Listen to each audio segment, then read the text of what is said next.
अरविंद एक साधारण परिवार में पैदा हुआ था।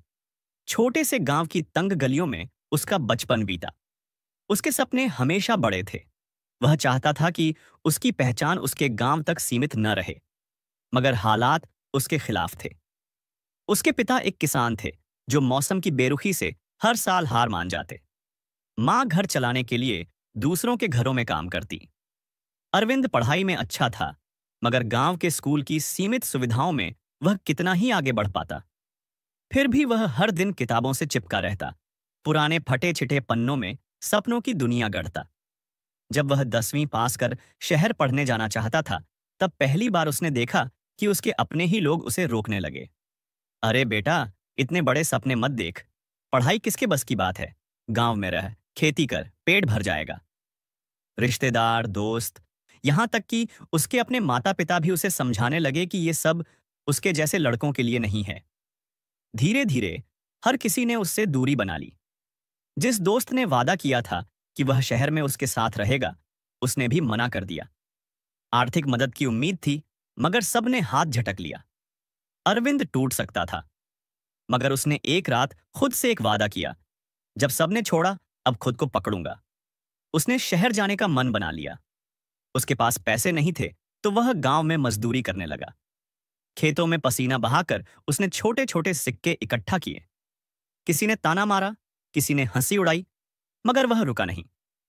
6 महीने बाद जब उसके पास कुछ पैसे जमा हो गए, वह चुपचाप शहर चला गया। वहां उसने एक ढाबे पर काम पकड़ लिया। सुबह पढ़ाई, रात को बर्तन धोना। कभी कभी शरीर थक जाता तो लगता सब छोड़ दूं, मगर फिर वही वादा याद आता, खुद को पकड़ना है। धीरे धीरे उसकी मेहनत रंग लाई। स्कूल में उसे स्कॉलरशिप मिली।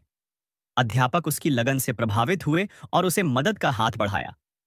मगर सबसे बड़ी बात यह थी कि अरविंद अब अपने आत्मबल से लड़ रहा था।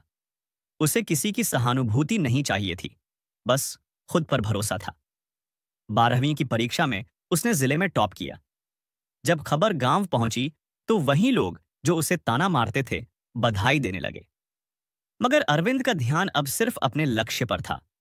वह एक बड़ा इंजीनियर बनना चाहता था। कॉलेज की फीस भरने के लिए उसने पार्ट टाइम जॉब की, किताबें उधार लीं और दिन रात मेहनत की। 4 साल तक उसने एक दिन भी छुट्टी नहीं ली। हर मुश्किल घड़ी में उसने खुद को यही याद दिलाया, सबने छोड़ा था, मगर तूने खुद को नहीं छोड़ा। आखिरकार वह दिन आया जब उसे एक बड़ी मल्टीनेशनल कंपनी में नौकरी मिल गई। उसकी पहली तनख्वाह गांव के लोगों की साल भर की कमाई से भी ज्यादा थी। जब वह पहली बार अपने गांव लौटा, तो गांव के चौपाल पर लोग उसकी तारीफों के पुल बांध रहे थे। वही माता पिता जो कभी उसे रोकना चाहते थे, अब गर्व से उसकी तस्वीर दिखाते फिरते थे। अरविंद ने मुस्कुराते हुए सबको धन्यवाद कहा, मगर उसे अच्छी तरह पता था कि यह सफर उसने अकेले तय किया था। उसने गांव के बच्चों के लिए एक फ्री कोचिंग सेंटर खोला। जब एक छोटे से लड़के ने उससे पूछा, भैया, जब सबने आपको छोड़ दिया था तो डर नहीं लगा था? अरविंद ने मुस्कुराते हुए जवाब दिया, डर तो लगा था, बहुत लगा था, मगर उस डर से बड़ा मेरा सपना था। जब सबने छोड़ा, तब मैंने खुद को पकड़ा, और वही मेरी सबसे बड़ी ताकत बन गई। सीख, जीवन में कई बार ऐसे मौके आते हैं जब लोग आपका साथ छोड़ देते हैं, आप पर भरोसा नहीं करते। लेकिन असली जीत तब होती है जब आप खुद को थामे रखते हैं, खुद पर विश्वास करते हैं। दुनिया की सबसे बड़ी ताकत किसी और का साथ नहीं, स्वयं का आत्मबल होता है। ऐसी और भी मोटिवेशनल स्टोरी के लिए चैनल को सब्सक्राइब एंड वीडियो को लाइक करें।